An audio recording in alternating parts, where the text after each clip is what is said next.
I never thought someone else's words could sting like acid on an open wound. Not after the divorce, the grief, the countless nights I spent questioning every decision that led to the end of my marriage.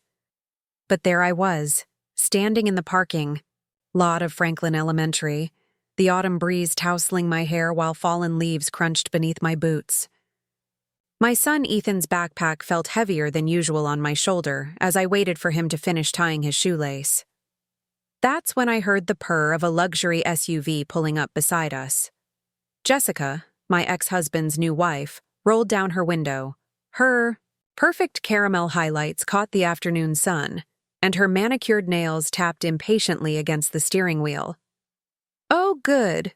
We caught you," she said with that saccharine smile that never quite reached her eyes. "Listen, Olivia, I've been meaning to talk to you about something important. Before we jump back in, tell us where you're tuning in from, and if this story touches you, make sure you're subscribed, because tomorrow I've saved something extra special for you." Before I could respond, she continued, "I think it's time. Ethan starts calling me Mom when he's at our house. It's confusing for him otherwise, don't you think?" She said it so casually, like asking to borrow a cup of sugar or suggesting a new breakfast cereal. But those words hit me like a physical blow, stealing the air from my lungs. Behind her, I could see my ex-husband Neil sitting in the passenger seat, pretending to check his phone but secretly watching my reaction. When our eyes briefly met, he didn't even have the decency to look away. He just stared, challenging me, like he was daring me to make a scene. "That's not happening," I managed to say, my voice steadier than I felt inside. I placed my hand protectively on Ethan's shoulder. At 7 years old, he was too young to fully understand the weight of what was being discussed, but old enough to sense the tension crackling between us adults. Jessica's smile tightened. "Well, I've been in his life for almost 2 years now. I pick him up from school, help with homework, make his lunches. I'm doing all the mom things already. Don't you think it's a bit selfish to insist on being the only one with that title?" I felt Ethan shift uncomfortably beside me, his small hand reaching for mine. That touch, those little fingers curling into my palm, grounded me. This wasn't about my pride or Jessica's insecurity. This was about my son, about protecting him from the emotional tug-of-war adults too often pull children into. "My son has one mother," I said quietly, "and that's not something up for negotiation." That's when Neil finally spoke up, rolling down his window. "Olivia, don't be difficult. We're trying to create a cohesive family environment. Jessica's his stepmother now, and she deserves respect." "Respect isn't demanded, Neil. It's earned," I replied, turning to walk away. "And so is the title of mom." As I guided Ethan toward our car, Jessica called out one last barb. "He's going to want to call me Mom eventually. It's just a matter of time." I didn't turn around. I wouldn't give her the satisfaction of seeing how deeply her words had cut. Instead, I helped Ethan into his booster seat, buckled him in, and closed the door before taking a deep, steadying breath. It wasn't until we were pulling out of the parking lot that Ethan spoke. "Mom?" His voice was small, uncertain. "Yes." "Sweetheart?" "I don't want to call Jessica Mom. Is that okay?" I glanced at him in the rearview mirror, this beautiful, sensitive boy who somehow understood more than we gave him credit for. "Of course it's okay. You get to decide what you call people in your life." "Good," he said, looking out the window. "Because I already have a mom. You." Those simple words washed over me like a healing balm. In that moment, I realized something important.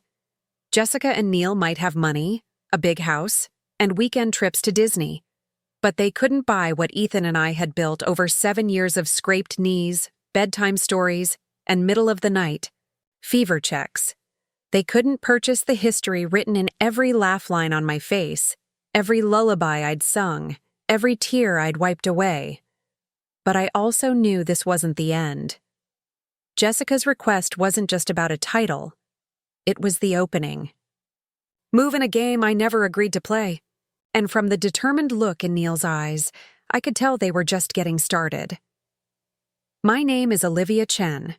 I'm 32 years old, a single mother, and a part-time photography teacher at the local community college.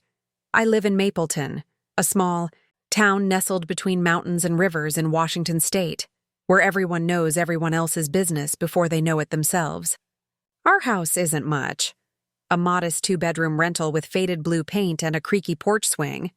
But it's ours. Or at least it feels like ours when Ethan is home. Neil and I were college sweethearts who got married too young and grew apart. Too quickly. He was ambitious, driven by career success and status symbols. I was content with simpler things: community, creativity, watching our son discover the world.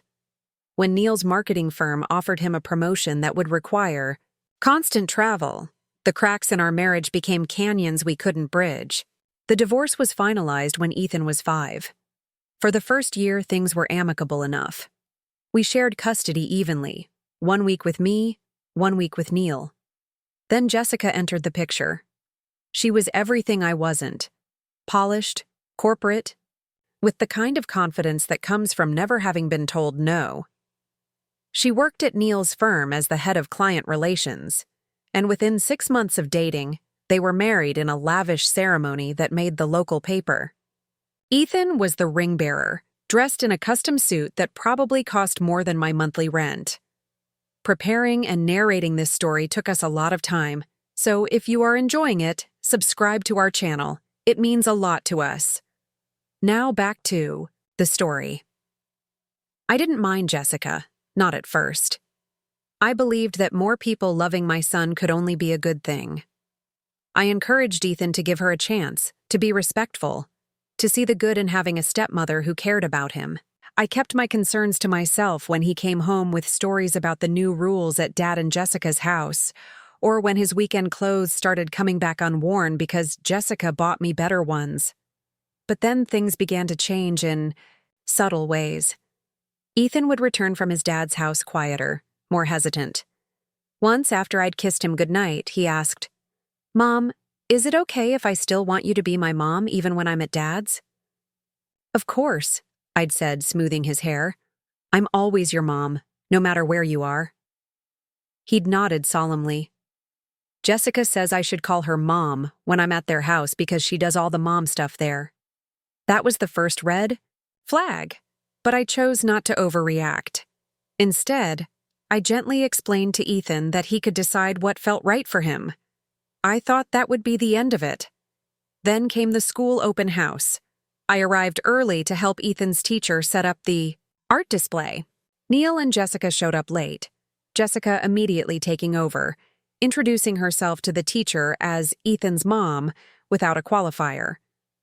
When the teacher looked confused, glancing between us, Jessica added, "Well, his stepmom, but I'm the one who handles his education now." I bit my tongue so hard I tasted blood. For Ethan's sake, I didn't create a scene. But that night, I couldn't sleep, replaying Jessica's words over and over. I'm the one who handles his education now. As if I had surrendered that role. As though if I had stepped aside. The final straw came a week later. Ethan's school called. He had a fever and needed to be picked up. I rushed there only to find Jessica already in the office, signing him out. When I questioned the secretary, she looked embarrassed. "Mrs. Thompson, the other Mrs. Thompson, is listed as an emergency contact, and she said she was closer," the secretary explained. "I'm Ms. Chen," I corrected automatically. I never changed my name back after the divorce. Jessica emerged from the nurse's office with Ethan, who looked miserable but brightened slightly when he saw me. "Oh, Olivia, you didn't need to come," Jessica said, her tone suggesting I was overreacting. "I've got this handled. Neil and I discussed it, and we think it's better if there's consistency when Ethan's sick. He can stay with us until he's better." "That's not how custody works," I said firmly. "He's scheduled to be with me this week." "Well, We have a nanny who can stay home with him, and I can work remotely. It just makes more sense. Ethan looked between us, his eyes wide and glassy with fever. I knelt down to his level. What? Do you want, sweetheart? Do you want to come home with me? Before he could answer, Jessica cut in. He's sick, Olivia. He's not in a state to make decisions. Don't put him in the middle. Something inside me snapped. You're the one putting him in the middle. You're the one trying to play mom when you've been in his life for 5 minutes? Jessica's face hardened. Neil and I provide stability, structure, and opportunities you simply can't. We both know who's better equipped to raise Ethan. Better equipped? You think money and a big house make you more qualified to be his mother? My voice was rising, and I forced myself to take a breath. Ethan, go sit down for a minute while I talk to Jessica, okay? Once he was out of earshot, I turned back to Jessica. Let me be very clear. I am Ethan's mother, not you. You can be his stepmother, and that's an important role. But you don't get to replace me because it fits your perfect family narrative. Jessica crossed her arms. Neil and I have been talking to a lawyer. We're going to petition for primary custody. Ethan needs consistency, and our home environment is more conducive to his development. The words hit me like a physical blow. You can't be serious. Dead serious. You should expect paperwork next week. She turned on her heel, calling over her shoulder.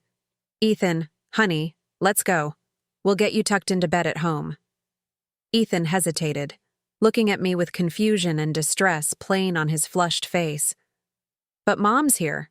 I'm here too, Jessica said smoothly, and Daddy will be home early to check on you. I wanted to protest, to demand that my son come home with me where he belonged, but I couldn't bear to make him witness an ugly scene when he was already feeling so awful. So I swallowed my anger and fear, walked over to him, and kissed his forehead. It's okay, sweetheart. You go rest and I'll call to check on you later, okay? I love you so much. Love you too, Mom, he whispered. I watched them leave. Jessica's arm around my son's shoulders, guiding him toward her life, her home, her version of motherhood. I stood in that school office long after they'd gone, trying to process what had just happened. They were going to try to take my son away from me. Not just his time, not just his affection, but his very understanding of who his mother was. The drive home was a blur. I walked into our empty house, the house that felt like half a home whenever Ethan was away, and sat at the kitchen table, staring at nothing. The refrigerator was covered with Ethan's artwork, school photos, and the chore chart we'd made together, with stickers for completed tasks. Every inch of this space was infused with our relationship, with the daily rhythms of our life together. And now Jessica and Neil wanted to reduce that to every other weekend, if that. They wanted to rewrite Ethan's story, with me as a footnote instead of a chapter. I reached for my phone and called my sister, Rachel. They're going for custody, I said when she answered, my voice hollow. What? Who's going for what? Neil and Jessica. They're filing for primary custody of Ethan. Rachel's gasp was audible. They can't do that. On what grounds?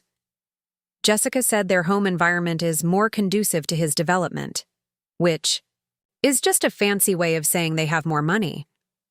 That's bullshit, Liv. No judge is going to take a child from a loving, capable mother just because the father remarried someone with a trust fund. I wasn't so sure. You haven't seen their house, Rach. It's like something out of a magazine.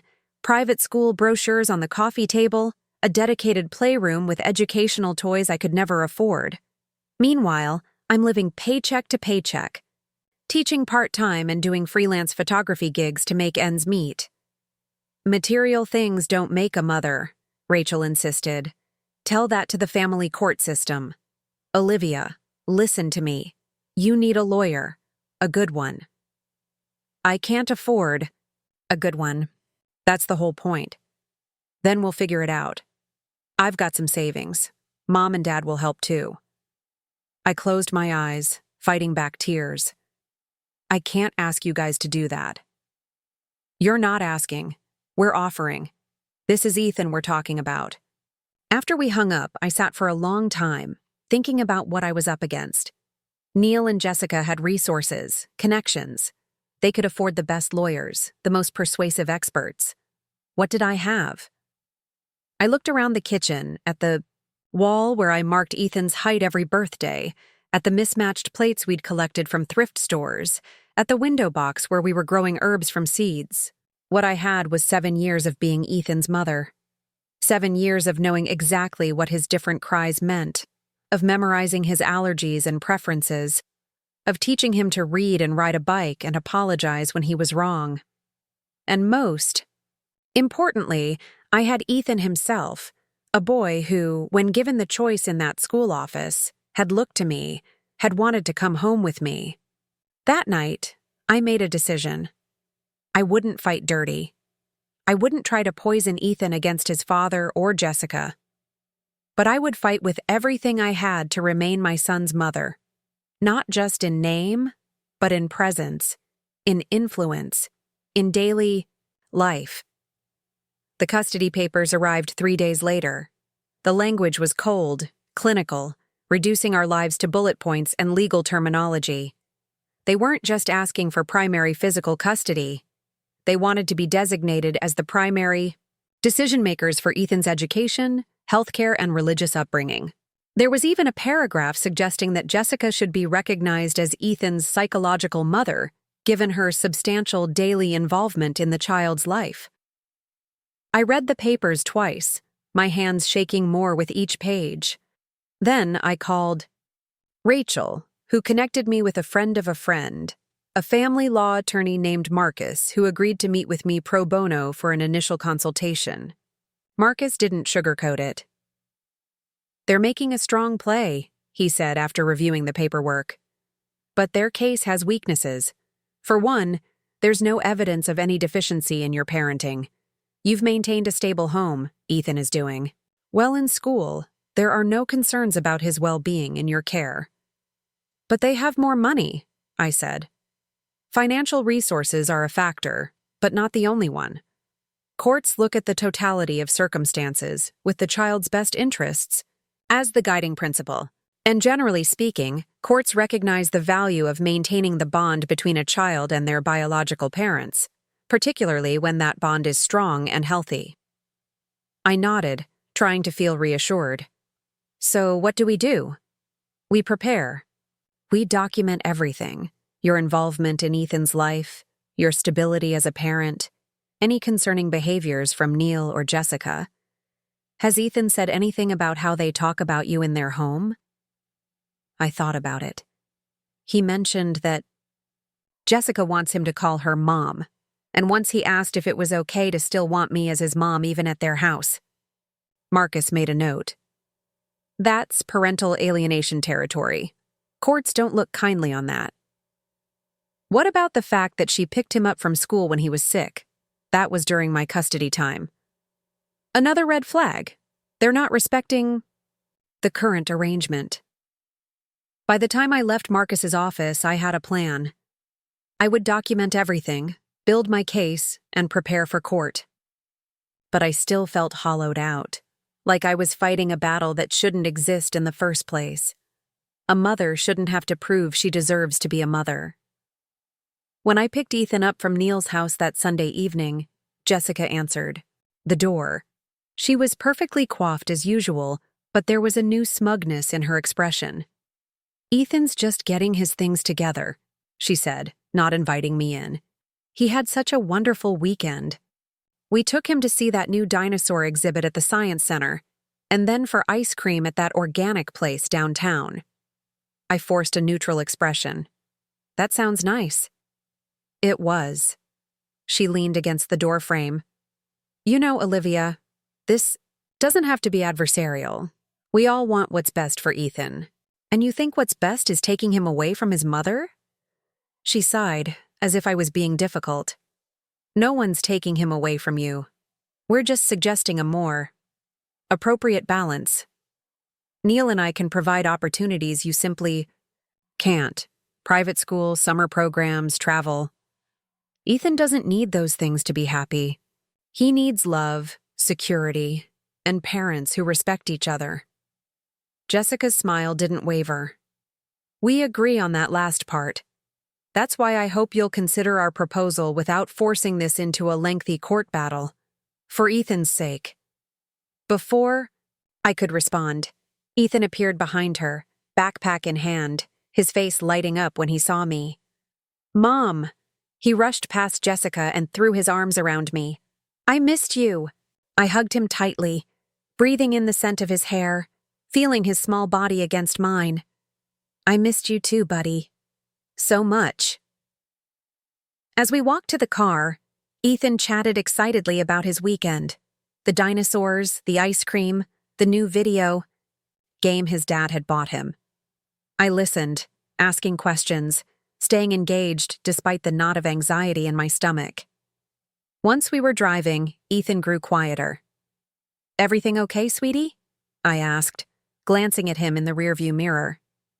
He fidgeted with his seatbelt.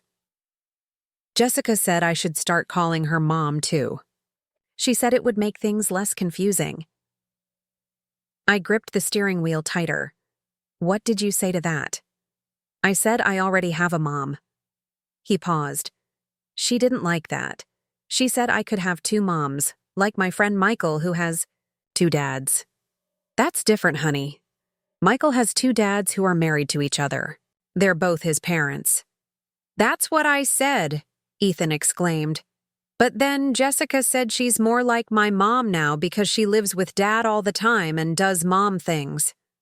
I took a deep breath, choosing my words carefully. Ethan, Jessica is your stepmom, and that's an important relationship. But I'm your mom. I've been your mom since before you were born, and nothing can change that. He was quiet for a moment. Dad said I should try calling her mom, just to see how it feels. Something inside me cracked at those words. Neil was actively encouraging this. It wasn't just Jessica's insecurity or ambition. My ex-husband was deliberately trying to replace me in our son's life. That night, after Ethan was asleep, I sat at my small desk and began writing everything down, every comment, every incident, every subtle attempt to undermine my relationship with my son. As I wrote, a pattern emerged that was more calculated than I'd initially realized. This wasn't just about Jessica wanting the title of mom. This was about Neil and Jessica systematically trying to position themselves as Ethan's real family, with me on the periphery. The court date was set for 3 weeks away. In that time, I gathered evidence, prepared my testimony, and tried to maintain normalcy for Ethan's sake. I didn't question him about his time at Neil and Jessica's house, didn't make negative comments about either of them in his presence. I focused instead on strengthening our bond, on reminding him through actions rather than words that our relationship was solid and irreplaceable. But Jessica and Neil were escalating their tactics. They began scheduling activities during my custody time, then acting disappointed when Ethan couldn't attend. They bought him an expensive tablet that they insisted stay at their house, creating an incentive for him to want to be there. And most concerning, they started telling him about the new arrangement they were hoping for, where he would live with them most of the time and see me on occasional weekends. Mom, is it true I might not live with you anymore? Ethan asked. One evening as I was tucking him into bed, his voice was small, frightened. I sat on the edge of his bed, my heart breaking. Who told you that, sweetheart? Dad and Jessica. They said the judge might decide I should live with them because they can give me more things. I took his small hand in mine. Ethan, no judge decides where you live based on who can buy you more stuff. They look at where you're happy, where you're loved, where you feel safe. I feel safe with you, he whispered. I know, buddy, and I'm going to do everything I can to make sure you can stay with me just like you do now. But no matter what happens, I will always, always be your mom. Nothing can change that. He nodded, but I could see the worry in his eyes. The uncertainty that no 7-year-old should have to carry. The night before the court hearing, I couldn't sleep. I paced our small living room, rehearsing what I would say, imagining every possible scenario. Around midnight, I heard a small voice. "Mom? Are you okay?" Ethan stood in the hallway, hair tousled from sleep, clutching his stuffed tiger. "I'm fine, sweetheart," I said, trying to sound reassuring. "Just thinking." "Why are you up?" "I had a bad dream." He patted over and climbed onto the couch beside me. "About tomorrow." I put my arm around him. "You want to talk about it?" He leaned into me. "I dreamed the judge made me live with Dad. And Jessica forever. And I couldn't see you anymore." "Oh, Ethan." I hugged him close. "That won't happen. Even if the judge changes things a bit, you'll always get to see me. I promise." "But what if the judge thinks Jessica should be my mom, instead of you?" The question pierced my heart. No judge can change who your mom is. That's not how it works. Ethan looked up at me, his expression surprisingly serious for a child his age. "I know who my mom is, and tomorrow I'm going to tell the judge." "What do you mean?" "I want to talk to the judge. I want to tell him that you're my mom and nobody else can be." I hesitated. I'd been careful not to involve Ethan directly in the legal proceedings, not wanting to put that burden on him. But he was already involved, already feeling the weight of this situation. "Are you sure that's what you want to do?" He nodded firmly. "I'm sure." "Then I'll ask our lawyer if that's possible. But Ethan, you should know that you don't have to do this. It's not your job to fix adult problems." "I know," he said. "But I want to tell the truth. You always say telling the truth is important." I smiled, tears pricking my eyes. "Yes, it is. And I'm so proud of you for wanting to do that." We sat together on the couch until Ethan fell asleep again. I carried him back to his bed, tucked him in, and watched him sleep for a long time. Whatever happened tomorrow, I knew one thing for certain. My son knew who his mother was, and maybe, just maybe, that would be enough. The morning of the court hearing dawned with a heavy mist that clung to everything, turning the world soft and gray. I stood in the kitchen, making Ethan's favorite breakfast, banana pancakes with chocolate chips arranged in a smiley face, though my hands trembled slightly as I flipped them. I'd laid out his special occasion clothes the night before. Khaki pants, a blue button-down shirt, and the little clip-on tie his grandfather had given him for his school pictures. Formal enough to show respect for the court, but still appropriate for a 7-year-old boy. Ethan came into the kitchen rubbing sleep from his eyes, already dressed except for his untied shoes. "Good morning, sweetheart," I said, trying to keep my voice light and steady. "You're up early." "I couldn't sleep anymore," he admitted, climbing onto his stool at the counter. "My tummy feels funny." I set the plate of pancakes in front of him. That's normal. Important days can make our stomachs feel nervous. Mine feels that way too. He poked at the chocolate chip smile with his fork. "Are you scared, Mom?" The question caught me off guard. I'd been trying so hard to shield him from my fear, but of course he saw through it. Children always do. "A little," I admitted, sitting beside him. "But being brave doesn't mean not feeling scared. It means doing what's right, even when you are scared." He nodded solemnly, as if absorbing a profound truth. "Like when I had to get that big shot last year and I was crying. But I still let the doctor do it?" "Exactly like that." I smiled, brushing his hair back from his forehead. "And today, we're both going to be brave together." After breakfast, I helped Ethan tie his shoes, double-checked that we had all our paperwork, and took one last look around our modest home before locking up. As we walked to the car, Ethan slipped his small hand into mine. "Mom?" "Yes, honey?" If the judge asks me questions, should I call Jessica my stepmom, or just Jessica? I squeezed his hand gently. You should call her whatever feels right. To you. The most important thing is to tell the truth about how you feel. Okay. He was quiet for a moment. I practiced what I want to say. My heart squeezed painfully in my chest. No child should have to practice explaining why they want to stay with their mother. You did? He nodded. Last night after you tucked me in. I whispered it to Mr. Stripes. Mr. Stripes was his stuffed tiger, confidant to all his most important secrets. I bet Mr. Stripes thought it was very good, I said, helping him into the back seat and buckling his seatbelt. He did. He said the judge will definitely listen. I smiled despite the lump in my throat. Well, Mr. Stripes is very wise. The drive to the courthouse took 20 minutes, each passing mile ratcheting up my anxiety. I kept glancing in the rearview mirror at Ethan, who was unusually quiet, staring out the window with a pensive expression that seemed too old for his young face. The courthouse was an imposing stone building in the center of town, with wide steps leading up to heavy wooden doors. As we climbed those steps, I spotted them, Neil and Jessica standing near the entrance.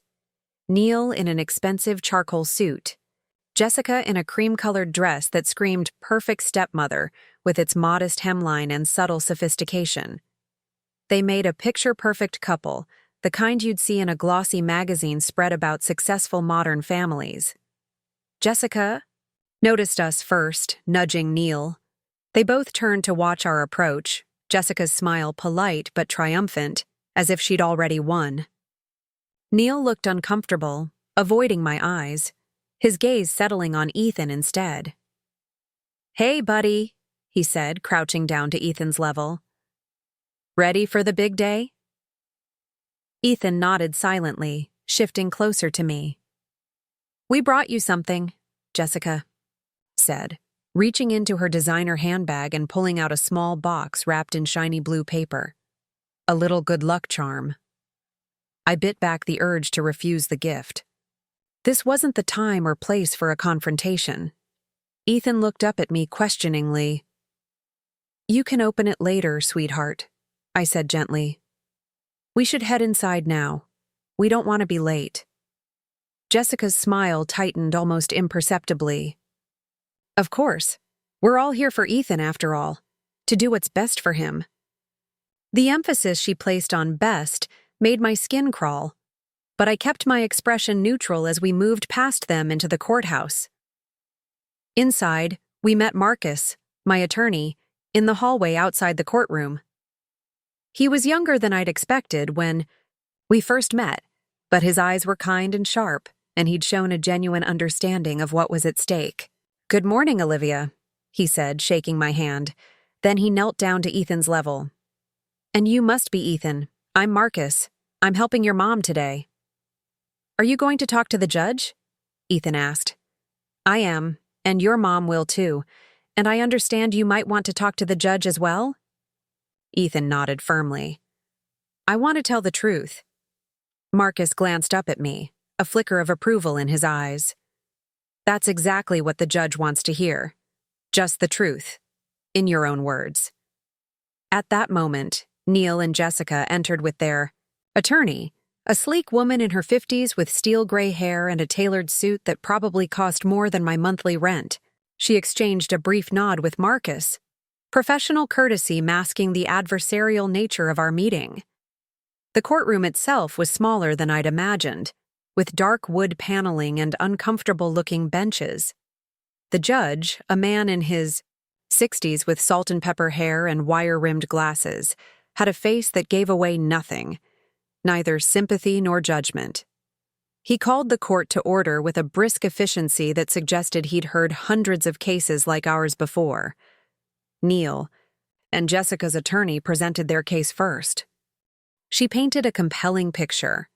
A successful, stable couple with financial security, a spacious home in an excellent school district, and the resources to provide Ethan with every opportunity. She emphasized Jessica's dedication as a stepmother, her involvement in Ethan's school activities, her willingness to cut back her work hours to be more available for him. Your Honor, she concluded, Mr. Thompson and his wife can provide Ethan with consistency, structure, and advantages that Ms. Chen, despite her best efforts, simply cannot match. They are not seeking to eliminate Ms. Chen from Ethan's life, merely to establish a more beneficial primary residence for him, with liberal visitation for his mother. Liberal visitation. The phrase hung in the air like a slap, as if seeing my own son would become a privilege granted to me by Neil and Jessica, rather than my fundamental right as his mother. When it was our turn, Marcus approached the matter differently.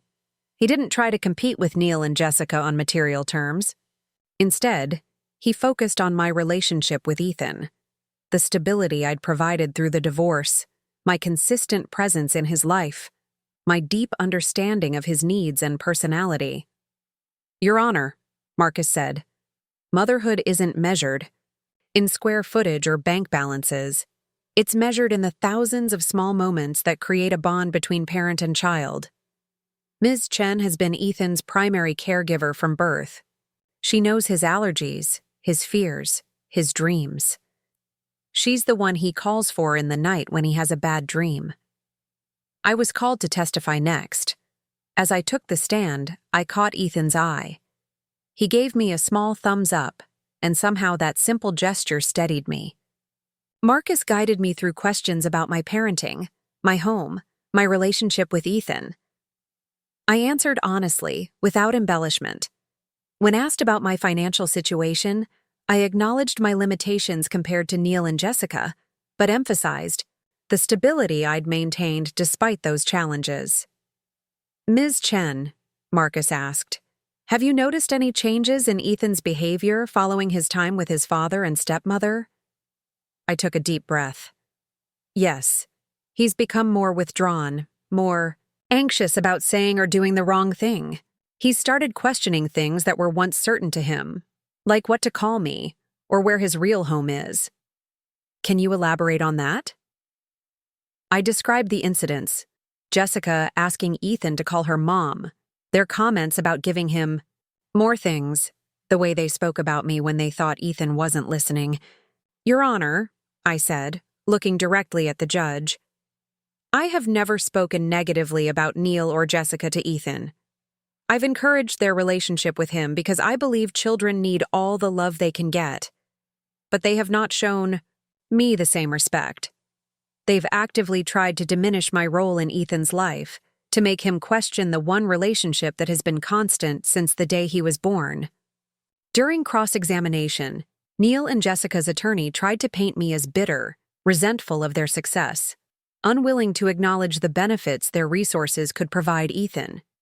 She implied that my modest living situation was a disadvantage, that the hours I spent working as a photographer took away from time with my son. Isn't it true, she asked, that you sometimes have to rely on after-school programs when you have evening photography sessions? Yes, I admitted. On average, once or twice a month. And during those times, wouldn't Ethan be better off? In the care of his father and stepmother, rather than with strangers. They're not strangers, I replied evenly. The after-school program is run by teachers Ethan knows and trusts, and those sessions allow me to support us financially while still being home with Ethan most evenings. But if Ethan lived primarily with his father and Mrs. Thompson, he wouldn't need after-school care at all. Jessica works from home 3 days a week specifically to be available for him.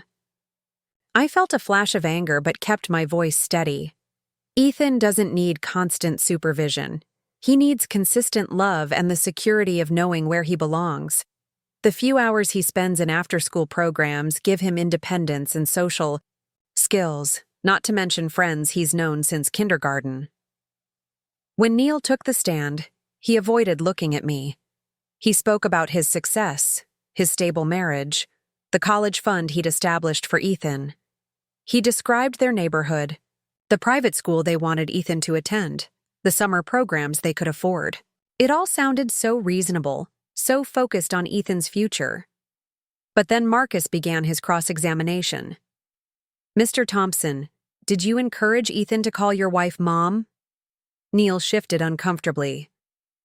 "We suggested it might be less confusing for him to have consistent terms at both houses." "Less confusing for whom, exactly?" "For Ethan, who has known who his mother is for 7 years. Or for Mrs. Thompson, who would prefer to assume that title." "Objection," Neil's attorney called.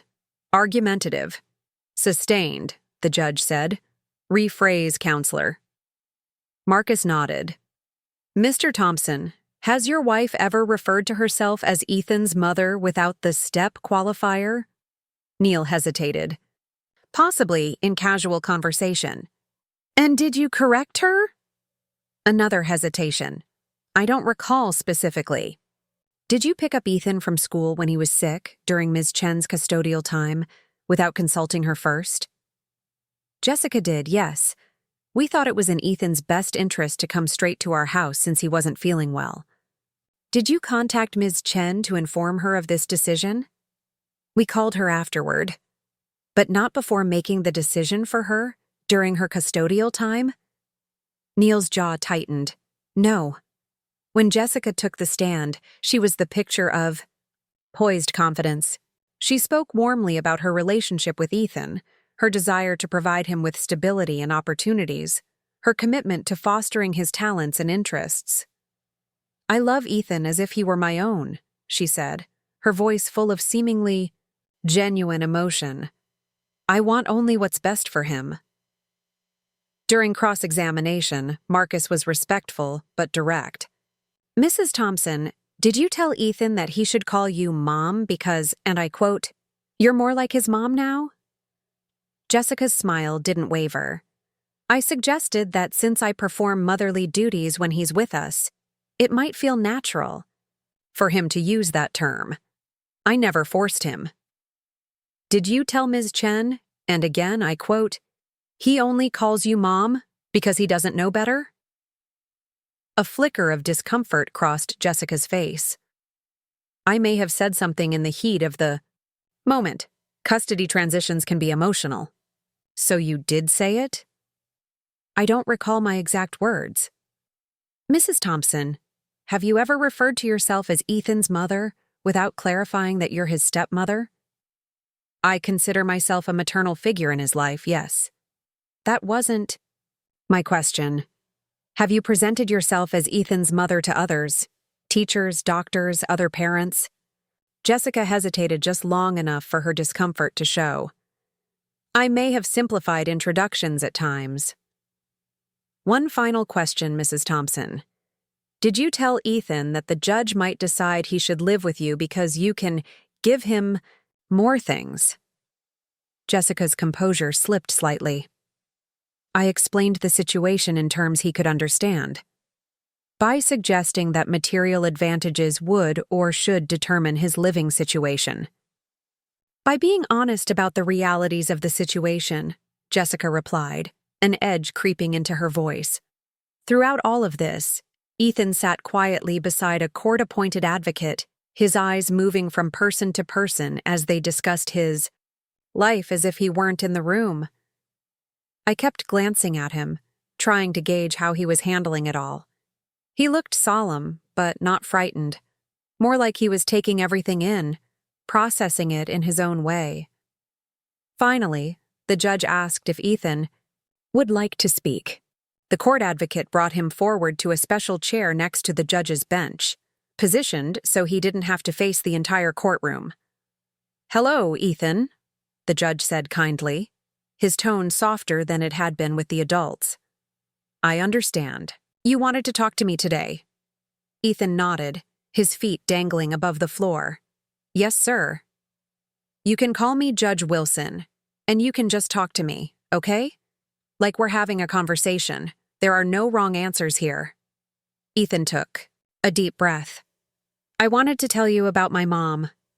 The judge nodded encouragingly. "Go ahead." "My mom is Olivia Chen. She's always been my mom since I was born.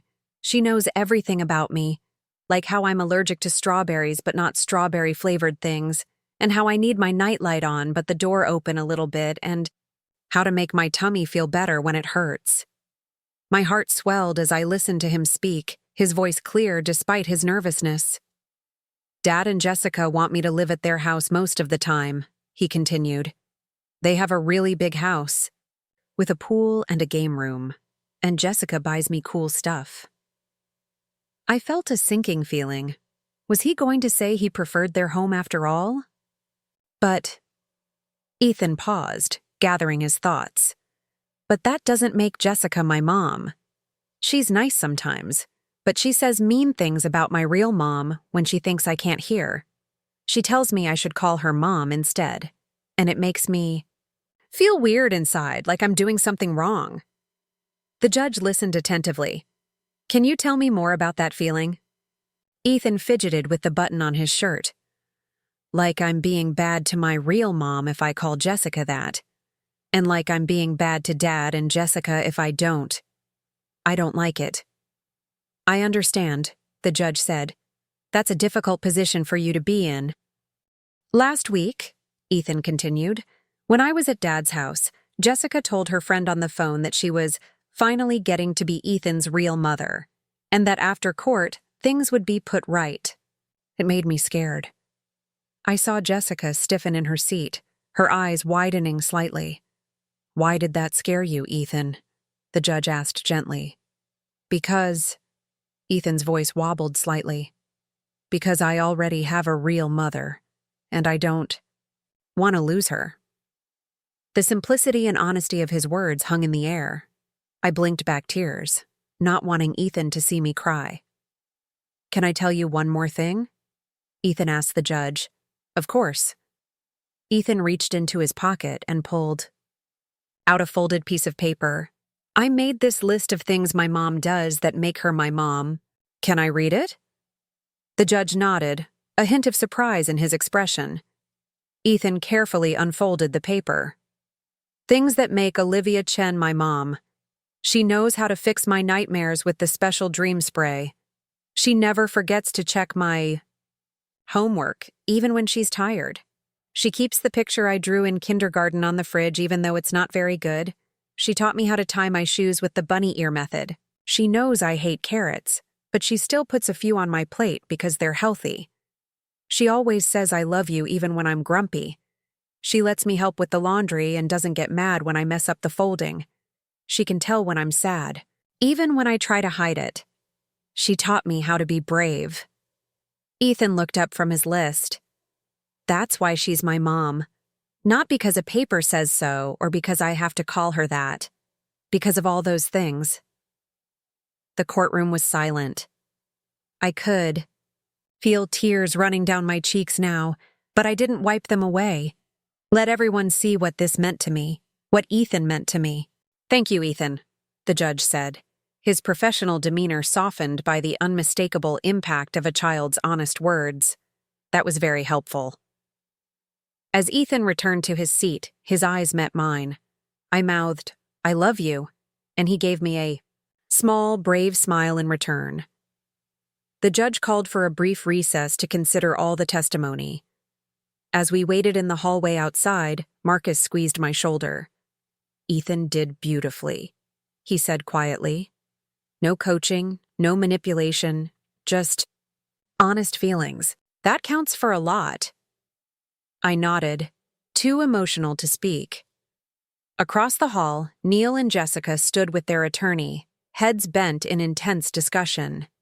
Neil glanced over at me once, his expression unreadable.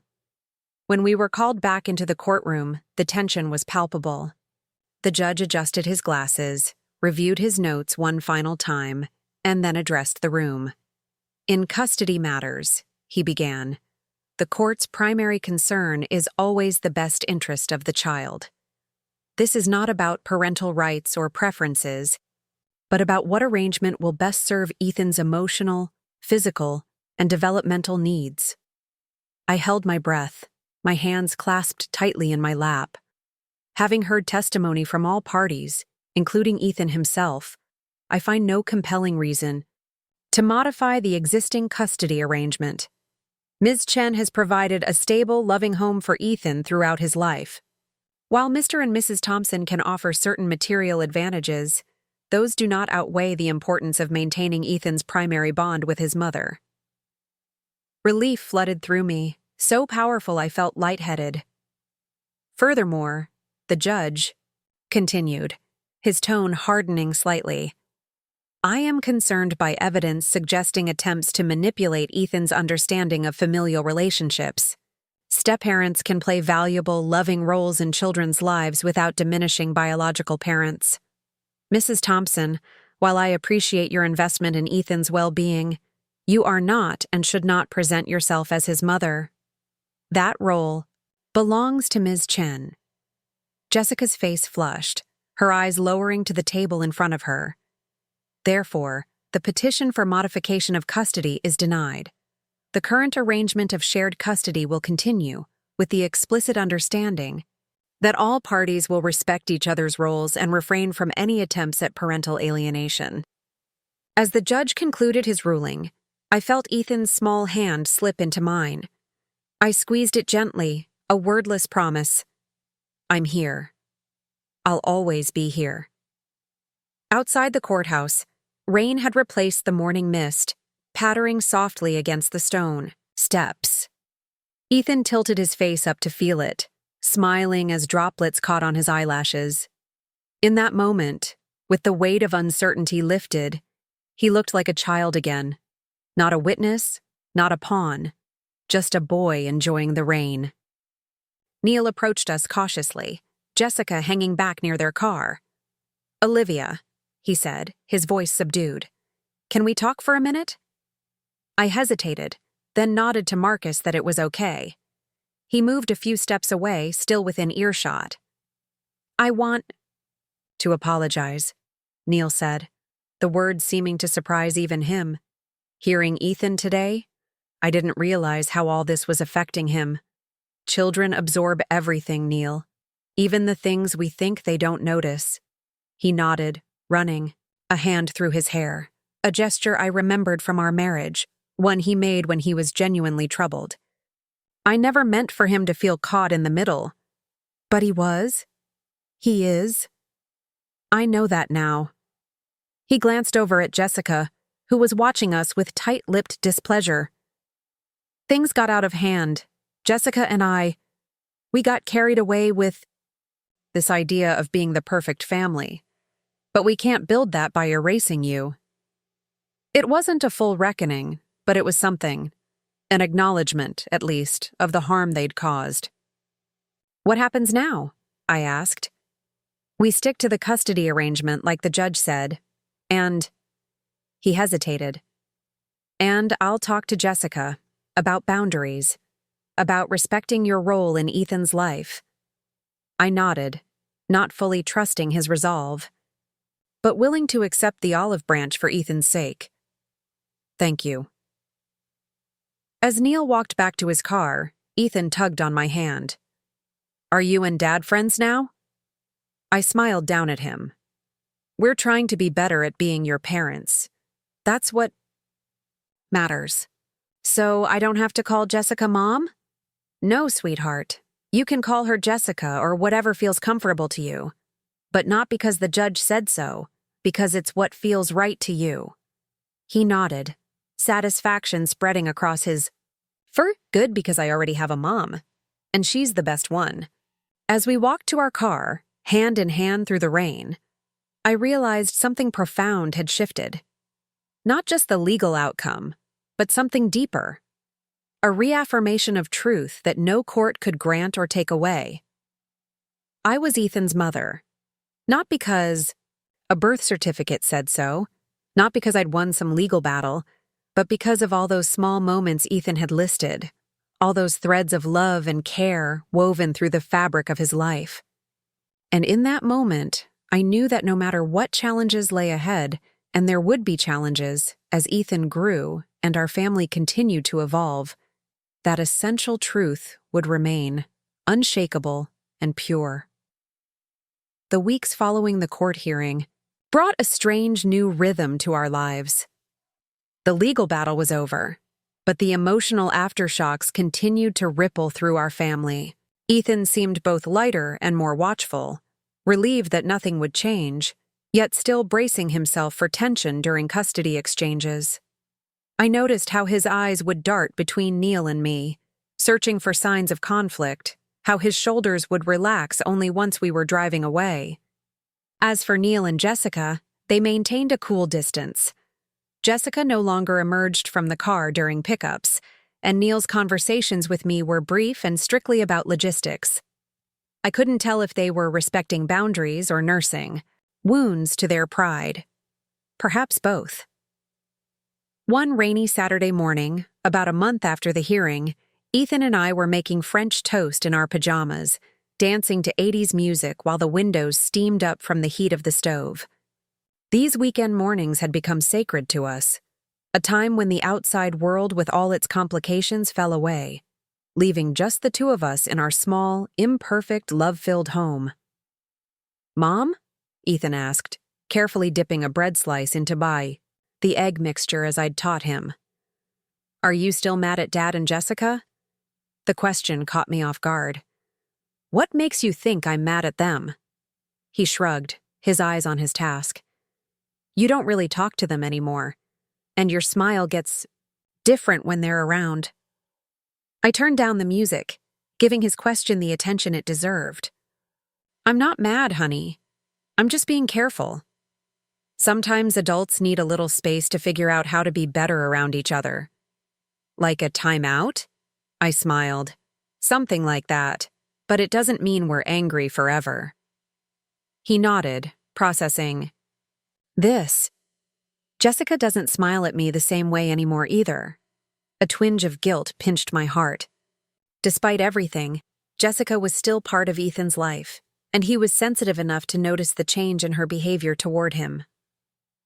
"She might be feeling a little sad about what happened in court," I explained gently. "Sometimes when adults don't get what they want, they need time to accept it. It doesn't mean she doesn't care about you." "But I told the truth," he said, a hint of worry in his voice. "Was that wrong?" "No, sweetheart." I set down my spatula and knelt to his level, looking him in the eyes. Telling the truth was brave and right. Sometimes the truth is hard for people to hear, but that doesn't make it wrong. He seemed to accept this, but later that day I found him sitting quietly on his bed, holding the small box Jessica had given him before the hearing, still unopened. "You never opened your present," I observed, sitting beside him. He turned the box over in his hands. "I forgot about it. Do you think it's okay to open it now?" "Of course." Carefully, he unwrapped the shiny blue paper to reveal a small velvet box. Inside was a silver compass pendant on a chain. A note tucked beside it read, "So you always know where home is." The irony wasn't lost on me. A compass given to guide my son to a different home than the one we shared. But Ethan seemed genuinely touched by the gift. "It's pretty cool," he said, turning the compass over in his palm. "Can I wear it?" I hesitated only briefly. "If you'd like to?" As I helped him fasten the chain around his neck, I realized something important. My insecurities about Jessica's role in Ethan's life were my problem, not his. He deserved to accept love and gifts from all the adults in his life without feeling caught in the middle of our conflicts. "It looks nice on you," I told him truthfully. "And you know what? A compass is actually a perfect gift for you." "Why?"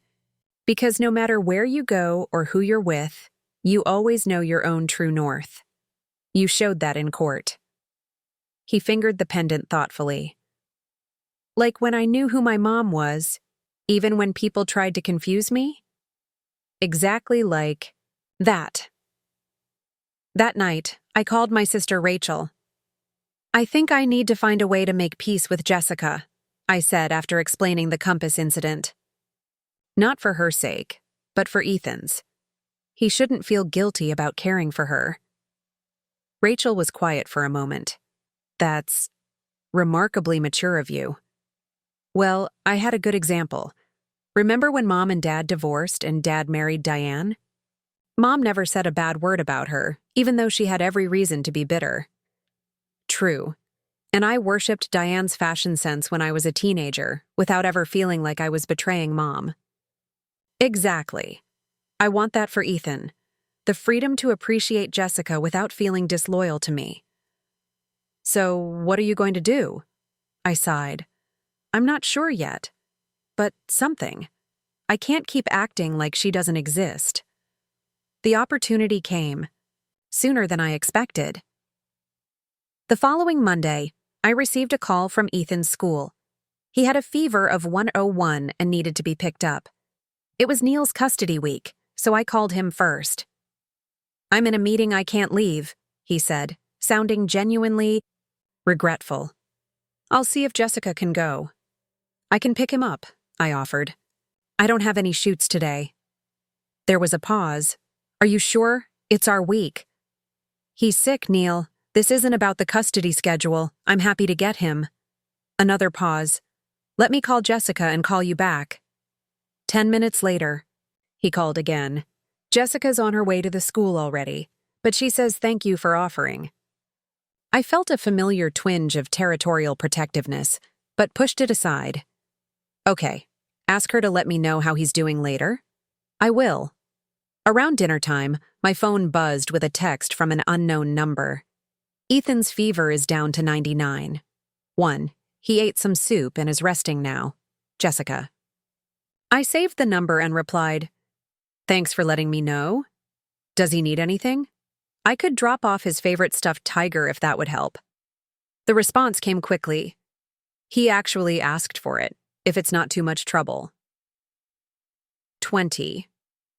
Minutes later, I was standing on Neil and Jessica's doorstep, Mr. Stripes in hand.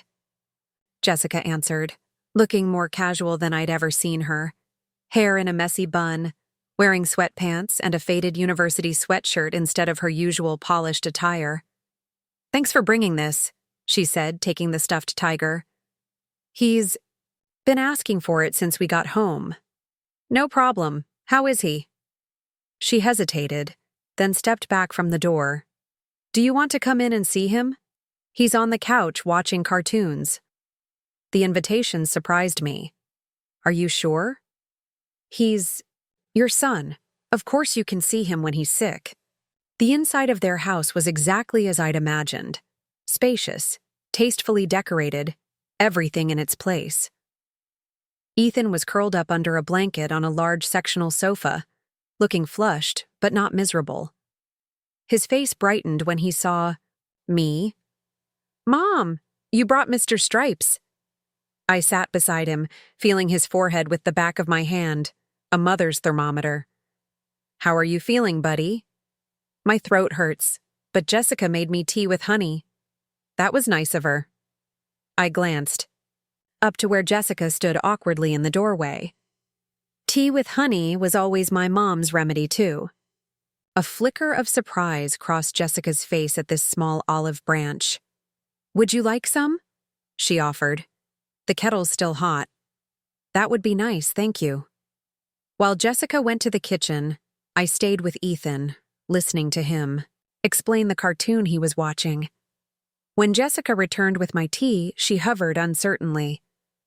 You can sit down, I said, moving over slightly. I don't bite. A hint of a smile touched her lips as she perched on the arm of the sofa. For a few minutes, we both just watched the cartoon with Ethan, the tension between us softening in the face of our shared concern for him. I use the same honey brand, I commented, sipping my tea. The local one from the farmer's market. It's the only one he'll accept, Jessica replied. He's very specific about his preferences. Always has been. Even as a baby, he knew exactly what he wanted. A small laugh escaped her. That explains so much. This moment of connection, small as it was, shifted something between us. Not friendship, not even close, but a tiny crack in the wall of animosity. As I prepared to leave, Jessica walked me to the door. I owe you an apology, she said suddenly, her voice low so Ethan wouldn't hear. What I said that day in the parking lot. It was cruel and unnecessary. I studied her face, searching for sincerity. Why did you say it then? She looked away. Insecurity, mostly. You have this history with Ethan that I can never share. This bond I can never replicate, no matter how many lunches I pack or soccer. Games I attend. That doesn't make your relationship with him less important, I said, surprising myself with the generosity of the sentiment. Just different. The judge was right, you know, about me trying to replace you instead of finding my own role. She twisted her wedding ring nervously. I think I was trying to prove something. To Neil, to myself, maybe even to my own mother, who was always so critical of my stepmother. I hadn't expected this vulnerability from her, this glimpse behind the perfect facade. We all have our baggage, I acknowledged. But Ethan deserves better than to be caught in the crossfire of ours. I agree. She met my eyes directly. I won't try to be his mother anymore. But I do care about him, Olivia. That part wasn't an act. I believe you. And surprisingly, I did. Take good care of him tonight. Call me if his fever goes up again. I will. As I drove home to my empty house, I felt lighter somehow. Not because everything was resolved. It wasn't, not by a long shot. But because I'd glimpsed the possibility of a different kind of future. One where Ethan could love all his parents without feeling torn apart by their conflicts. The next morning, I received a photo from Jessica. Ethan asleep on the couch, Mr. Stripes clutched to his chest, the silver compass pendant visible around his neck. The message read, "Fever broke overnight. Thought you'd want to know." I saved the photo and replied with a simple, "Thank you." When Ethan returned to my house at the end of the week, he seemed more relaxed than he had in months. During our Saturday pancake breakfast, he casually mentioned that Jessica had helped him make a get-well card for his teacher, who had the flu. "She's pretty good at drawing," he said, pouring excessive syrup on his pancakes. "Not as good as you, but she showed me how to make 3D letters." "That sounds fun," I said, gently sliding the syrup bottle away before he created a swimming pool on his plate. "Yeah, and she didn't get mad when I said I wanted to wait and make another card with you too. She said that was a good idea because then Mrs. Peterson would get 2 cards and feel extra special." I smiled, recognizing the effort Jessica was making. That was thoughtful of her. "Mom?" Ethan looked at me seriously. "Is it okay that I like Jessica sometimes? Not like I like you, but just regular like?" "Of course it's okay. In fact, it's wonderful. You're allowed to like as many people as you want, Ethan. Love isn't a limited resource." He nodded, satisfied with this answer. That's what I thought, because my heart feels pretty big. It is, sweetheart. It's enormous. Over the next few months, something remarkable began to happen. The rigid boundaries of our custody arrangement softened around the edges. If I had a last-minute photography booking during my time, Jessica would offer to watch Ethan rather than making me scramble for a sitter. If Ethan wanted to attend a special event at school during their time, Neil would coordinate with me to make it work. We weren't friends. I doubted we ever would be. But we were finding a way to be something better. Adults who put a child's needs above our own egos. The real breakthrough came in spring, when Ethan's school announced their annual talent show. He was determined to perform a magic act, but was terrified of doing it alone. After much deliberation, he asked if both Jessica and I would help him prepare. "Both of us?" I clarified, surprised by the request. "Yeah, Jessica knows how to sew, so she could help make my magician's cape. And you're good at the tricks because you did that magic unit with your photography students. And then I wouldn't have to pick who comes to the show because you'd both be there anyway." The wisdom of children never ceases to amaze me. Where Adults see insurmountable divides. They see simple solutions. If Jessica's willing, I think that's a great idea, I told him. And so began the Great Magician collaboration. Jessica and I communicated first through text messages, then through occasional coffee meetings while Ethan was at school. We divided responsibilities, shared ideas, and gradually, cautiously, found common ground in our shared desire to see Ethan succeed. One afternoon, as we sat in a cafe reviewing Ethan's trick sequence, Jessica looked up from her notes with an odd expression. "This isn't how I imagined things would be," she admitted. "What do you mean?" "When I married Neil, I had this perfect blended family fantasy. I was going to be the amazing stepmom who made everything better. I never considered that Ethan already had a perfectly good mother." I smiled wryly. "And I never considered that having another adult who loves him could be a good thing, not a threat." "We were both a bit self-centered, weren't we?" Jessica said with unexpected self-awareness. "Understandably so. Motherhood, in all its forms, is intensely personal." She nodded, then hesitated before asking, "Do you think we could ever be not enemies?" "I think we already are," I replied honestly. "The real question is whether we can be something closer to friends. For Ethan's sake? For his sake, yes, but maybe also for our own." The night of the talent show arrived. Ethan was a bundle of nerves backstage, adjusting his cape, sewn by Jessica, and practicing his sleight of hand, coached by me. Neil stood nearby, filming everything on his phone, beaming with paternal pride. "What if I mess up?" Ethan whispered anxiously as his turn approached. I knelt beside him. "Then you'll take a bow anyway, because the bravest part is trying. And everyone who loves you will still be clapping the loudest," Jessica added, straightening his bow tie. Ethan looked between us, a slow smile spreading across his face. "You guys aren't fighting anymore." It wasn't a question, but an observation. One that filled me with both sadness that he'd been so aware of our conflict and joy that he'd noticed its absence. "We're working on it," I told him honestly. "Like a team," Jessica added. "Cool," Ethan said simply. Then his name was called, and he was stepping onto the stage, cape flowing behind him. His performance wasn't perfect. He dropped a card, fumbled, a coin trick, and his rabbit, actually a stuffed toy with a hidden compartment, emerged from his hat rather awkwardly.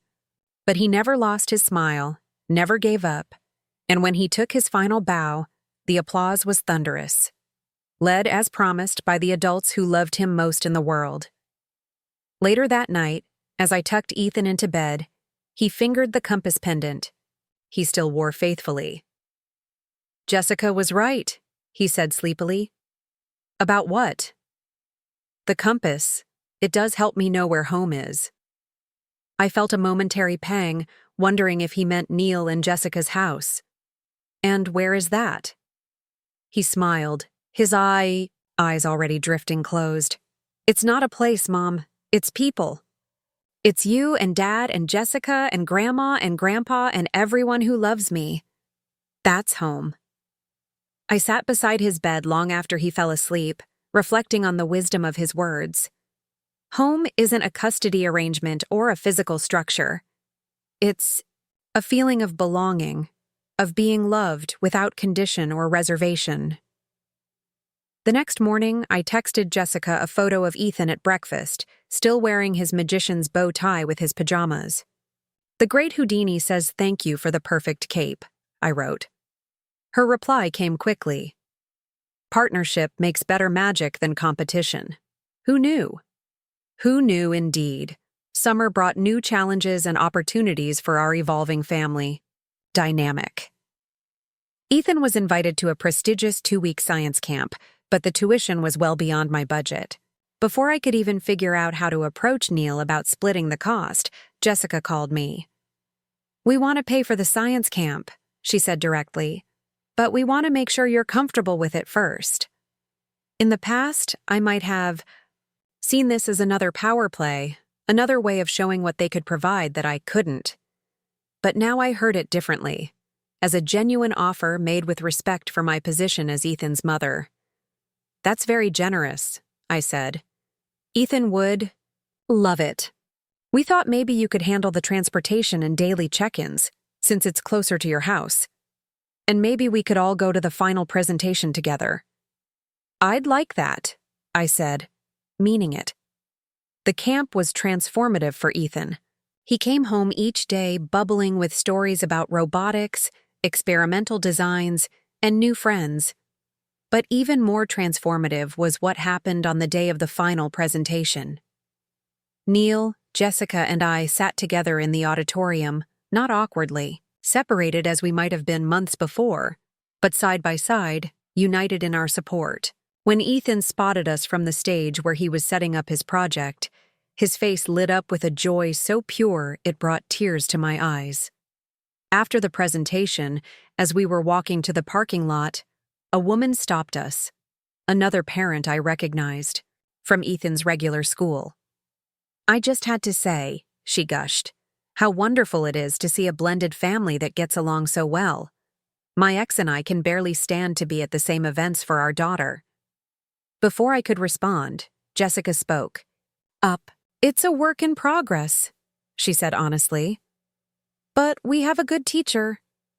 She nodded toward Ethan, who was walking ahead with Neil, animatedly describing his project.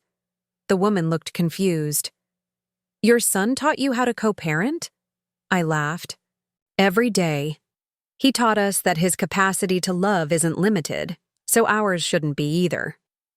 As the woman walked away, Jessica turned to me with a thoughtful expression.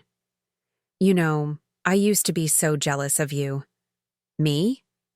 I was genuinely surprised. "Why?"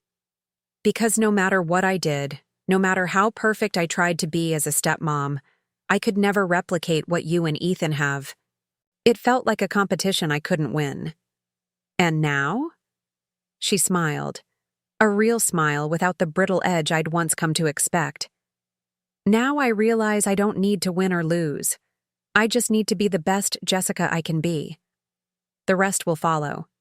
In that moment, standing in a school parking lot on a warm summer evening, I felt something I hadn't expected to feel toward the woman who had once tried to replace me in my son's life. Respect. Not affection, exactly. Not yet. But genuine respect for her growth, her honesty, her willingness to find her own place in Ethan's life without displacing mine. That night, after Ethan was asleep, I sat on my porch swing looking up at the stars. I thought about the journey we'd been on, from that moment in the school parking lot when Jessica had uttered those hurtful words, through the court battle, to this new territory we were navigating together. I thought about how often in life we create our own prisons of resentment and fear, how we cling to roles and identities as if sharing them somehow diminishes us. And I thought about how Ethan, with his child's wisdom, had shown us a better way. A way where love expands to include everyone. Where mom isn't a limited title, but an expansive one, big enough for different versions to exist side by side. My phone buzzed with a text from Neil. "Ethan left his project module at our house. I can drop it by tomorrow before school." I replied, "Thanks. He'd be devastated to go without it." Then, after a moment's hesitation, I added, "You and Jessica did a good thing with that science camp. He's flourishing."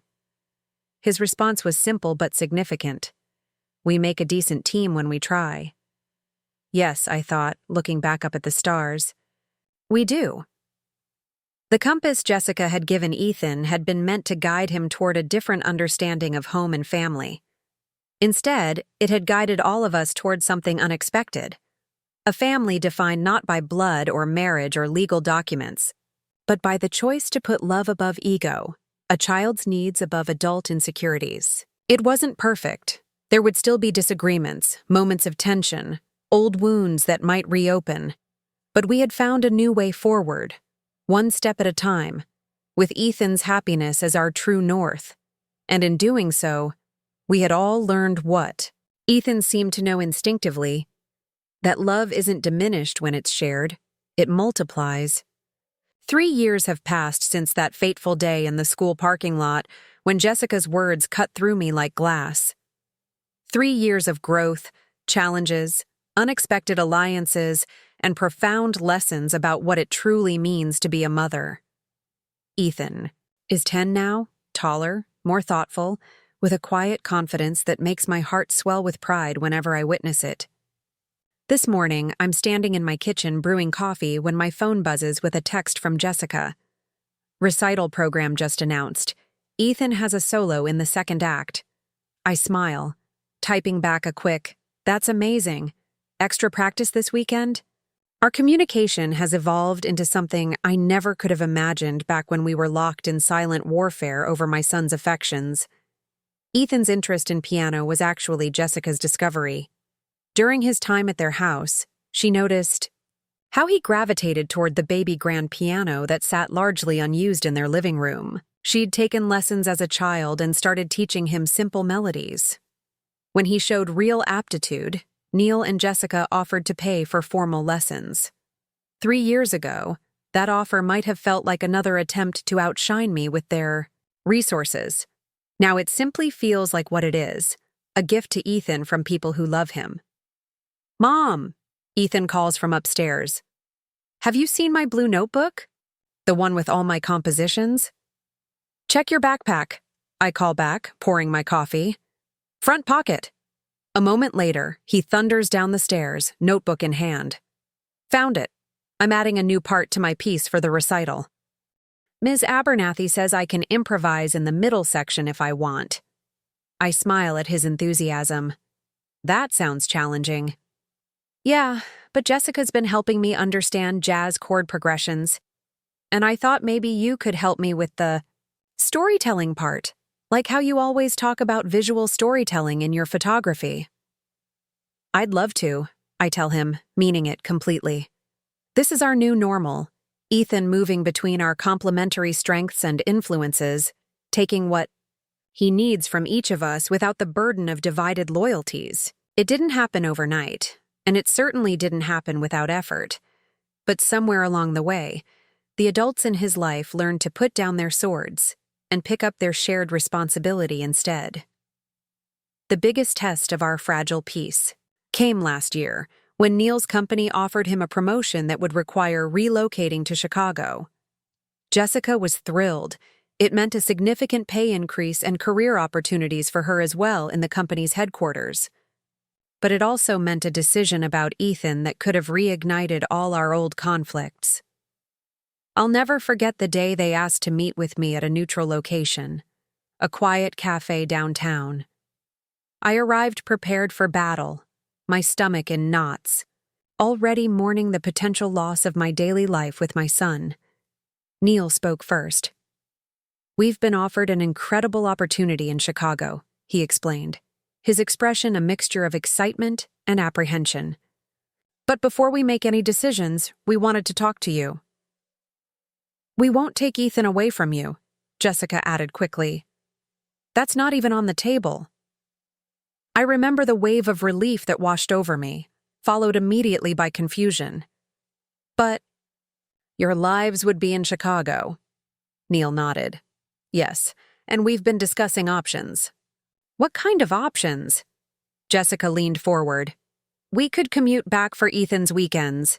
It's only a 2-hour flight, or—" She hesitated, glancing at Neil. "Or I could take the position, but Jessica could stay here, at least until Ethan finishes elementary school," Neil continued. "We'd make it work with visits." I stared at them, genuinely stunned. They were considering significant sacrifices to maintain Ethan's stability and his relationship with me. It was so far from where we'd started, from Jessica's, "he only calls you mom because he doesn't know better," to this moment of genuine consideration and respect. "You would do that?"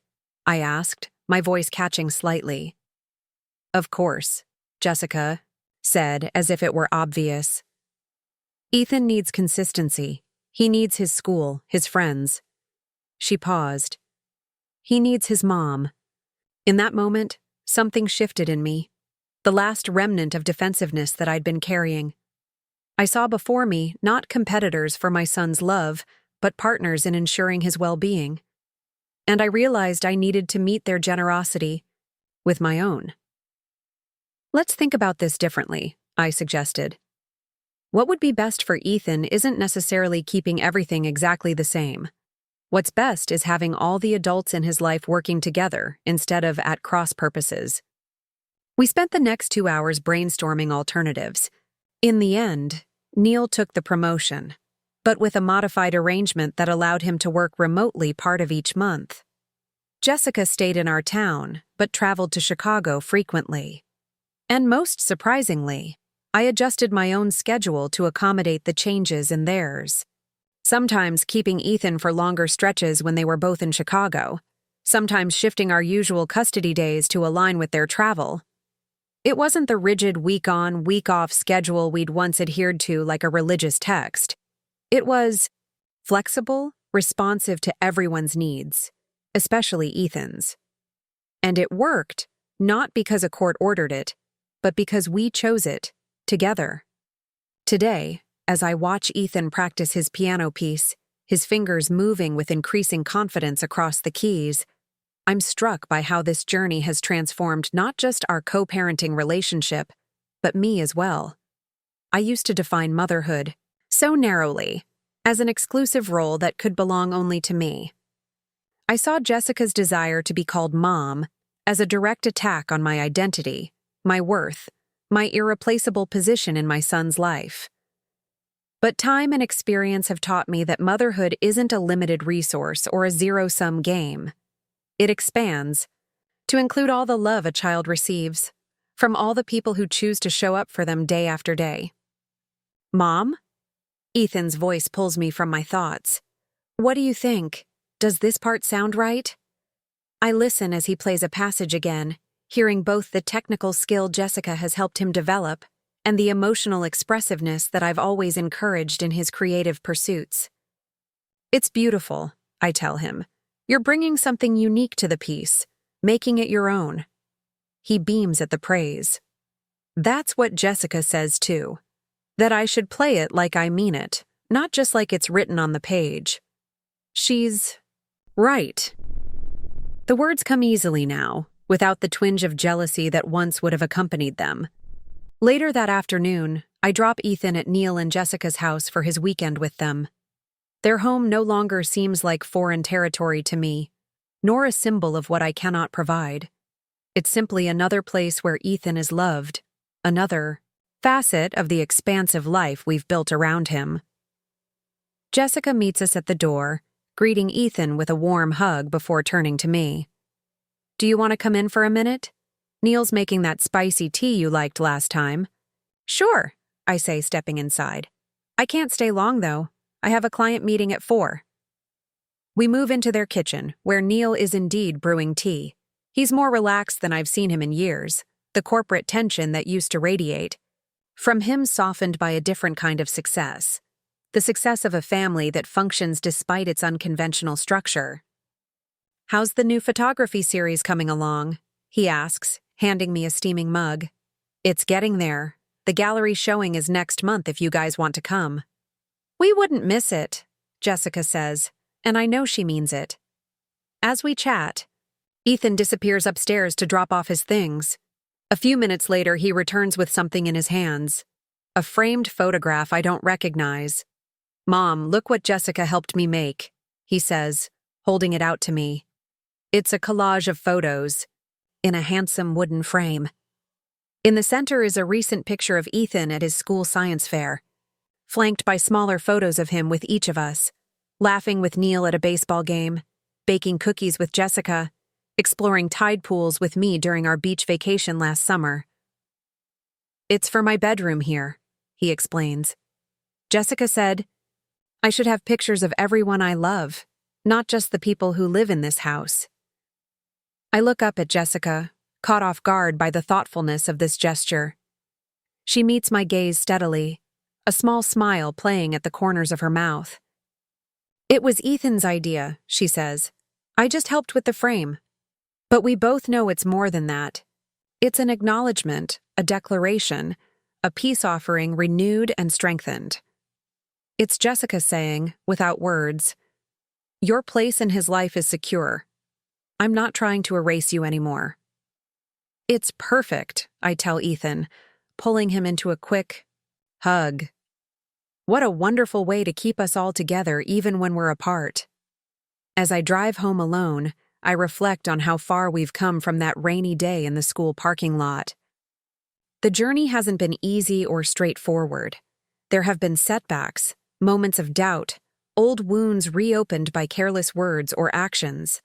But with each challenge, we've found our way back to what matters most: Ethan's well-being, his right to be loved unconditionally by all of us. The real breakthrough came about a year after the court hearing, when Ethan was 8. He'd developed a sudden, intense fear of thunderstorms, waking screaming from nightmares, trembling at the first rumble of distant thunder. It happened to start during one of his weeks with Neil and Jessica. At 2 a.m, my phone rang. It was Jessica, her voice tight with concern. "Ethan's hysterical," she said without preamble. "We can't calm him down. He keeps asking for you." "I'll be right there," I said, already reaching for my keys. 20 minutes later, I was in their living room, where Ethan had finally exhausted himself into a fitful sleep on the couch, tear tracks still visible on his flushed cheeks. Neil looked drained, Jessica still visibly worried. "What happened?" I asked quietly. "The storm woke him," Neil explained. "He was screaming about the house being blown away, about not being able to find anyone. We tried everything: nightlights, music, staying with him. Nothing worked." "Then he asked for you," Jessica added. "He said you have the special words that make the scary things go away." I felt a rush of maternal pride, quickly followed by compassion for Jessica. I knew how it felt to not be the one your child needed in a moment of crisis. "It's a silly thing we do," I explained. "A special chant and some lavender oil on his pillow. He probably just wanted the familiar routine." Jessica nodded, but I could see the hurt in her eyes, the feeling of inadequacy that I knew all too well from the early days of our custody arrangement. "Would you—" I hesitated, then continued. "Would you like me to show you? For next time?" Something shifted in her expression. Surprise, then gratitude. "You'd do that?" "Of course. We're all in this together, right?" That night, in their guest room where Ethan was now sleeping peacefully, I showed Jessica the simple ritual I'd developed to ease his fears. The lavender oil, the silly made-up chant that always made him giggle, the way I traced patterns on his back until his breathing slowed. "It's not magic," I told her. "It's just consistency. He knows what to expect, and that makes him feel safe." "Thank you," she said simply, "for coming, for showing me. You'd do the same." And I realized, with mild shock, that I believed it. She would do the same for me, for Ethan. We had crossed some invisible line from adversaries to allies, and there was no going back. After that night, something fundamental changed in our relationship. We began to share not just Ethan's time, but his experiences, his challenges, his triumphs. When he struggled with a particular math concept, Jessica, who had always excelled at numbers, offered to help during his time with me. When he became interested in photography, I sent my old beginner camera to Neil and Jessica's house so he could practice there too. We started a shared online calendar to track his activities, a group text for quick updates and funny moments, a collaborative approach to everything from doctor's appointments to holiday planning. We weren't just parallel parents anymore, operating in separate spheres. We were a team, different players with different strengths, but united in purpose. The change wasn't lost on Ethan.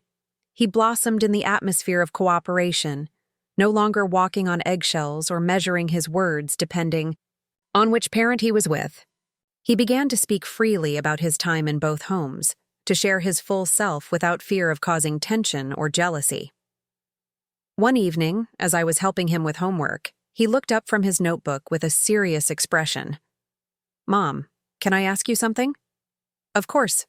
Anything." "Are you and Jessica friends now?" I considered the question carefully. "I think we're something even more important than friends. We're partners in taking care of you." He nodded thoughtfully. "I like that you don't fight anymore. It used to make my stomach hurt, even when you weren't yelling."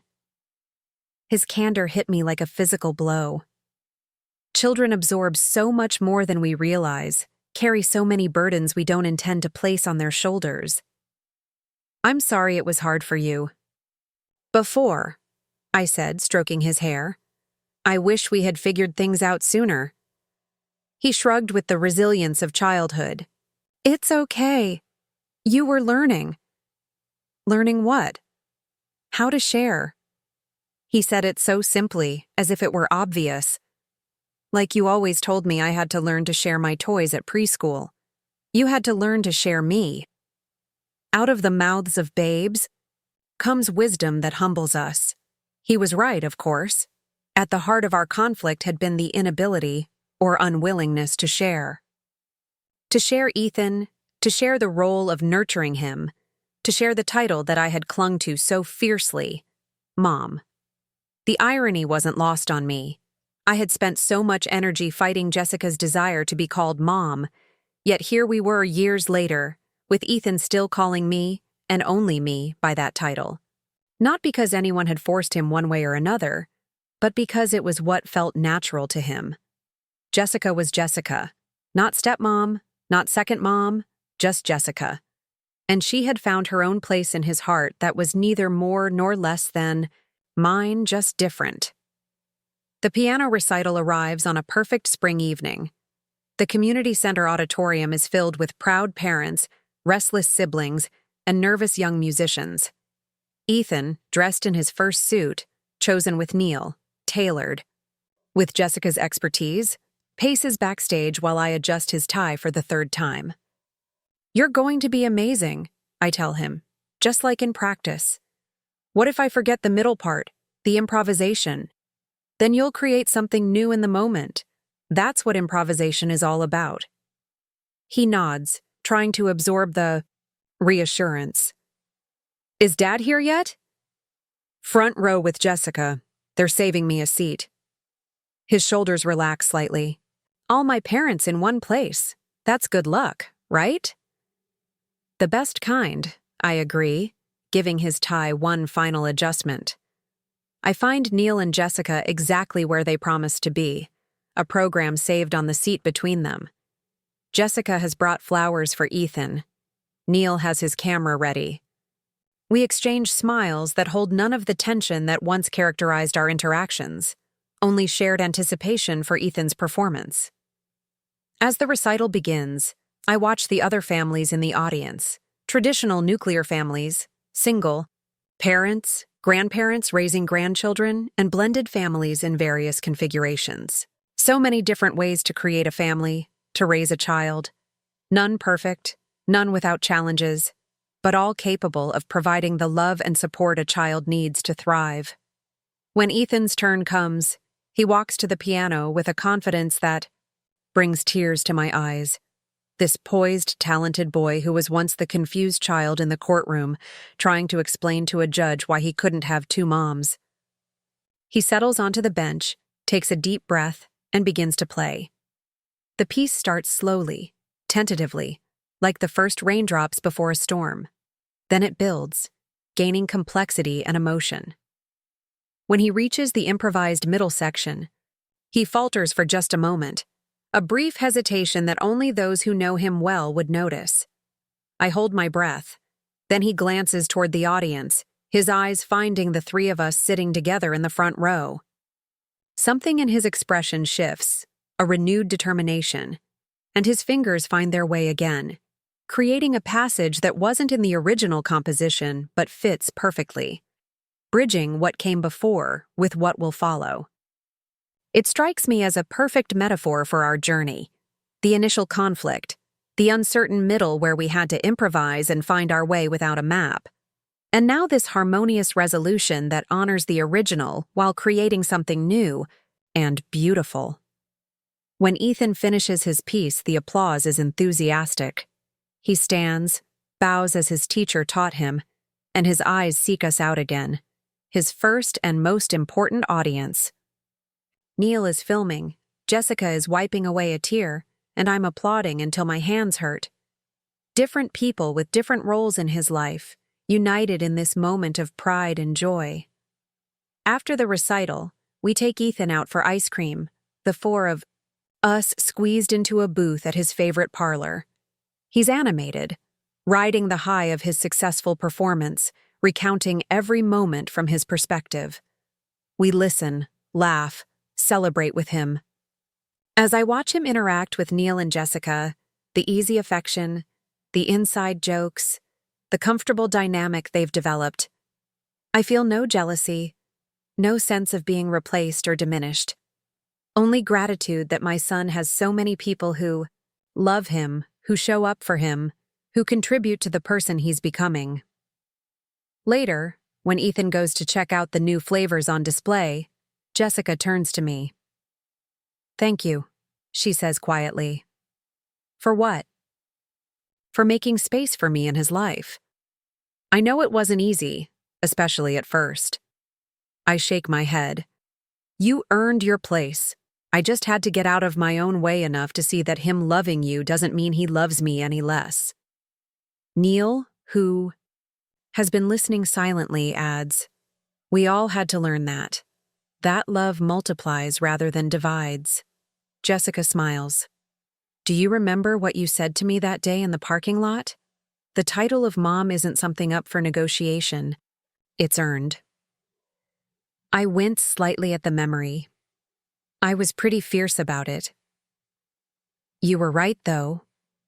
It is earned every day through 1,000 small moments of showing up and caring and putting someone else's needs before your own." She glances at Ethan, who is chatting animatedly with the server.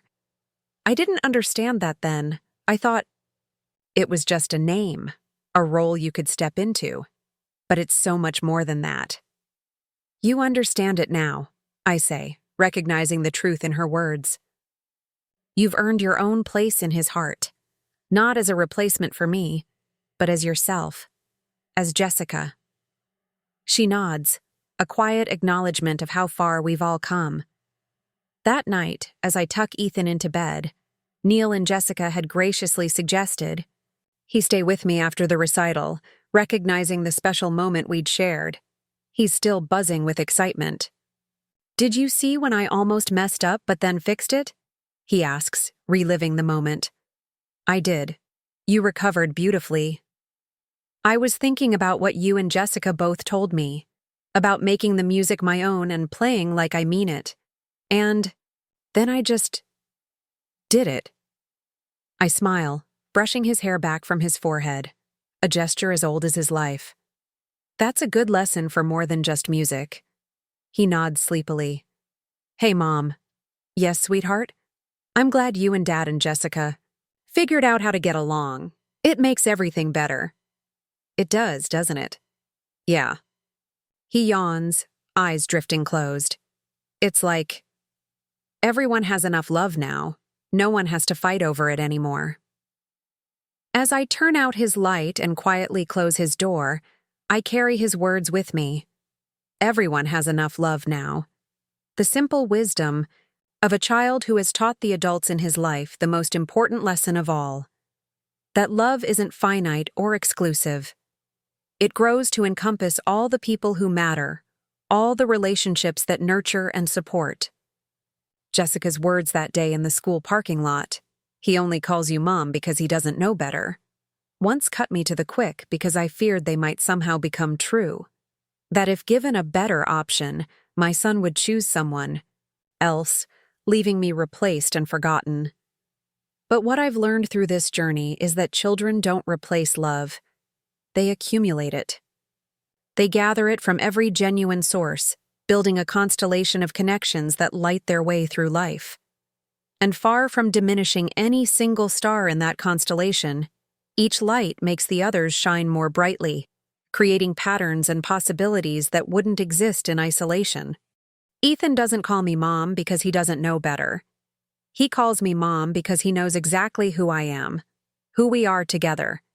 And he calls Jessica by her name for the same reason, because he knows her, values her, loves her for exactly who she is in his life. Not a replacement, not a competitor, but another adult who chooses every day to show up for him with love and patience and commitment. And in the end, isn't that what any child deserves? Not adults who fight over titles and territories, but adults who set aside their egos and insecurities to create something stronger and more beautiful than any one of us could create alone. A family, in whatever form it takes, bound together not by perfect harmony, but by the willingness to keep trying, to keep growing, to keep loving. Even when it's hard, even when it requires us to become bigger, more generous versions of ourselves. That's the answer Ethan gave Jessica with his silence 3 years ago when she suggested he call her Mom. That's the answer he gave the judge when he read his list of things that make Olivia Chen my mom.